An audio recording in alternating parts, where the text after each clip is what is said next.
अंबाला में इन दिनों चोरी की घटनाएं दिन प्रतिदिन बढ़ती जा रही हैं।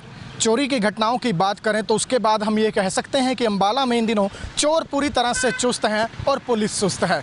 ये बात हम इसलिए कह रहे हैं क्योंकि ये 3 सीसीटीवी तस्वीरें हम आपको दिखा रहे हैं जो अंबाला के अलग अलग इलाकों की हैं। इन सीसीटीवी तस्वीरों में आप देख सकते हैं कि चोर किस तरह से बड़ी ही आराम से आते हैं और चोरी की घटना को अंजाम देकर बड़ी ही आसानी से निकल भी जाते हैं।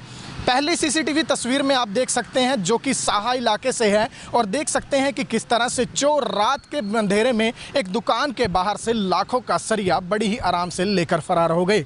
ऐसे में कहीं ना कहीं अगर इलाके में पुलिस की गश्त होती, चोरों को कानून का डर होता तो ये घटना ना हो पाती। वहीं दूसरी सीसीटीवी तस्वीर अंबाला शहर की दिखा रहे हैं जहां पर बड़ी ही आसानी से चोरों ने दिन दिहाड़े एक मोटरसाइकिल पर हाथ साफ कर दिया। हालांकि ये तस्वीरें देखने के बाद हम भी कहीं ना कहीं ये कह सकते हैं कि अंबाला में इन दिनों चोरों का आतंक पूरी तरह से छाया हुआ है। तीसरी सीसीटीवी तस्वीर भी आप देख सकते हैं कि किस तरह से बड़ी ही मुस्तैदी के साथ, बड़ी ही आसानी के साथ चोर एक एक्टिवा को भी लेकर फरार हो गए। ये तीनों सीसीटीवी हम आपको एक साथ दिखा रहे हैं जो कि कानून व्यवस्था और सुरक्षा व्यवस्था पर कई बड़े सवाल खड़े कर रही है, क्योंकि लोग अपना वाहन या अपना सामान जो है वो कानून के भरोसे छोड़ देते हैं। लेकिन अगर इस तरह से चोरी की घटनाएं दिन प्रतिदिन बढ़ती गई तो लोगों का विश्वास कानून से उठते देर नहीं लगेगी। लेकिन फ़िलहाल हम आपको यहाँ पर यह भी बताना चाहेंगे कि अंबाला में चोर पूरी तरह से चुस्त हैं और इस तरह की घटनाओं को अंजाम देते हुए चोर ज़रा भी नहीं कतराते। लेकिन बात अगर चोरों को पकड़ने की जाए तो पुलिस के हाथ चोर तो बहुत दूर की बात है, चोरी से जुड़ा कोई सुराग भी नहीं लग पाता। ये सीसीटीवी तस्वीरें ऐसी हैं जिनकी बिना पर पुलिस लोगों की शिनाख्त कर सकती है, इन चोरों को पहचान सकती है, लेकिन कानून के हाथ फिलहाल खाली के खाली हैं।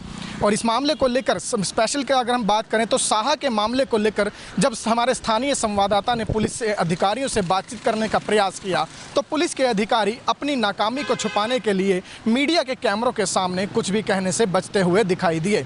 लेकिन हम बताना चाहेंगे कि अगर इस तरह ही लोगों के सामान, लोगों का कीमती सामान चोरी होता रहा, लोगों के दोपहिया वाहन, चौपहिया वाहन इसी तरह चोरी होते रहे, लोगों का बेशकीमती सामान इस तरह से चोर हाथ साफ उस पर करते रहे तो कहीं ना कहीं आने वाले दिनों में कानून व्यवस्था जो है वो दिन पर दिन बिगड़ती हुई नज़र आ सकती है। हालांकि गृह मंत्री अनिल विज की बात करें तो वो दिन प्रतिदिन पुलिस को हाईटेक बनाने के प्रयास कर रहे हैं, कानून व्यवस्था में कई सुधार करने के प्रयास कर रहे हैं और कानून व्यवस्था में जो सुधार है वो होता हुआ भी नज़र आ रहा है। लेकिन इस तरह की घटनाएं अगर नहीं रुकती तो बड़े सवाल खड़े होना लाजमी है। लेकिन फिलहाल इन चोरी की घटनाओं को लेकर पुलिस का क्या कहना है वो भी आपको सुनवाते हैं। चोरी और स्नैचिंग के पीछे काफ़ी घटना हुई थी और हमारे सीआईए की जितनी भी टीमें और एसएचओ जो हैं उन्होंने कई गैंग पीछे पकड़े हैं। ताकि जैसे कि बस स्टैंड पे जो लेडीज स्नैचिंग करती थी या मोटरसाइकिल पे जो स्नैचिंग कर रहे थे, पीछे सीआईए ने गैंग पकड़े हैं, उसमें हमारी अच्छी रिकवरी भी हुई है। और इन घटनाओं पर अंकुश लगाने के लिए हमने अपनी जो टीमें हैं वो ज़्यादा लगा रखी हैं। सीसीटीवी फुटेज से भी हमारी बहुत मदद होती है, उनको भी और भी सीसीटीवी शहर में लगाने की हम योजना बना रहे हैं।